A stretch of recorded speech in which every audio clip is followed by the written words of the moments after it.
नमस्कार, मैं राहुल कठेरिया। प्रधानमंत्री मोदी जी जब तब पूर्व प्रधानमंत्री पंडित जवाहरलाल नेहरू जी की बुराई करते रहते हैं। कोई मौका नहीं छोड़ते नेहरू जी की बुराई करने का। और मोदी जी के चाहने वाले तो मोदी जी को विश्व गुरु बना देते हैं कि भैया मोदी जी तो विश्व गुरु हैं, कि मोदी जी के एक फोन पर रूस और यूक्रेन का युद्ध रुक जाता है।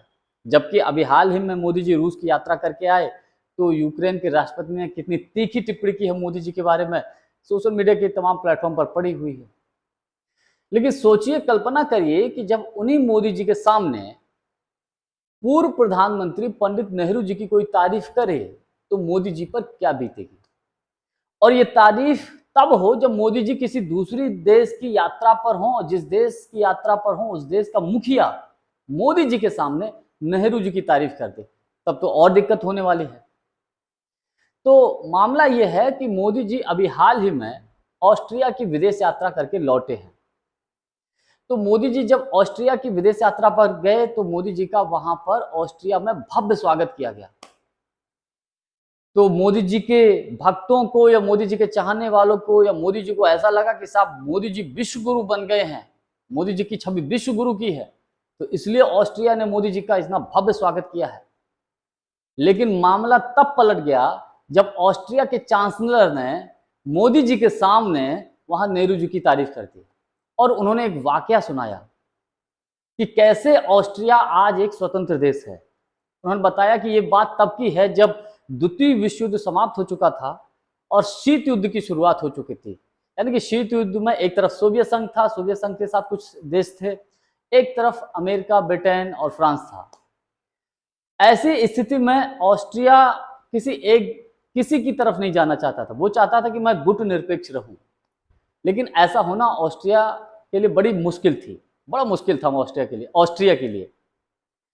तो उस वक्त पंडित नेहरू जी स्विट्जरलैंड की यात्रा पर गए। तो ऑस्ट्रिया के चांसलर ने अपने विदेश मंत्री को पंडित नेहरू जी से मिलने के लिए भेजा और उनसे कहा कि आप जाइए, नेहरू जी से मिलिए और नेहरू जी से बात करके उनसे ये बोलिए कि नेहरू जी उस वक्त के सोवियत संघ, जिसे आज रूस कहते हैं, उस वहां के मुखिया से बात करे और ये कहे कि ऑस्ट्रिया जो है वो गुट निरपेक्ष रहना चाहता है, स्वतंत्र रहना चाहता है। तो ऐसा हुआ भी। ऑस्ट्रिया के विदेश मंत्री स्विट्जरलैंड आए, नेहरू जी से मुलाकात की, उनसे कहा सर हम गुट निरपेक्ष रहना चाहते हैं। तो नेहरू जी ने कहा स्वागत है आपका। तो उन्होंने कहा सर इसमें आप हमारी मदद करिएगा, आप सोवियत संघ के मुखिया से बात करिएगा हमारे बारे में। तो उन्होंने उनको विश्वास दिलाया, ऑस्ट्रिया के उस वक्त के विदेश मंत्री को कहा ठीक है हम सोवियत संघ से बात करते हैं। नेहरू जी वापस दिल्ली आए।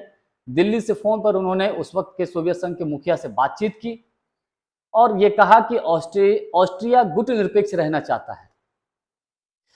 तो ठीक है, नेहरू जी की उस वक्त के सोवियत संघ के जो नेता थे सब लोग बड़ी इज्जत करते थे और आज भी करते हैं।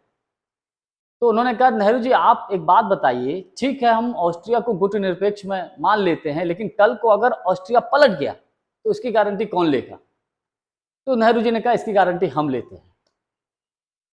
तो फिर सोवियत संघ ने उसके बाद ऑस्ट्रिया को गुट निरपेक्ष में मान लिया। उसके बाद जब सोवियत संघ ने मान लिया तो इधर फिर अमेरिका, ब्रिटेन और फ्रांस ने भी मान लिया और एक समझौता हुआ। और ये समझौता उस वक्त के सोवियत संघ, अमेरिका, ब्रिटेन, फ्रांस और ऑस्ट्रिया के बीच किसने कराया? पंडित नेहरू जी ने कराया, यानी कि भारत ने कराया। और इस समझौते की वजह से, यानी कि पंडित नेहरू जी की वजह से, यानी कि उस वक्त के वो हमारे देश भारत की वजह से, पंडित नेहरू की वजह से ऑस्ट्रिया आज स्वतंत्र देश है। ऑस्ट्रिया आज भी गुट निरपेक्ष देश है। ऑस्ट्रिया यूरोप में है, लेकिन यूरोप में होने के बावजूद भी ऑस्ट्रिया नाटो का सदस्य नहीं है। तो ये है पंडित नेहरू की ताकत, ये है पंडित नेहरू का बड़प्पन और ये है एक विश्व गुरु की छवि।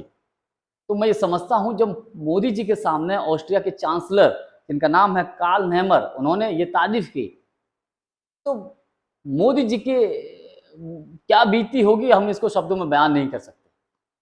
लेकिन हकीकत में विश्व गुरु की छवि यही हो सकती है, यही होती भी है। 2 रुपए पर ट्रोल करने वाले, 2 रुपए पर ट्वीट करने वाले लोग किसी को तथाकथित विश्व गुरु बना दे तो कोई विश्व गुरु नहीं बन जाता। हकीकत में विश्वगुरु कौन है आप खुद समझ सकते हैं। आज के लिए बस इतना ही। बहुत बहुत धन्यवाद। नमस्कार।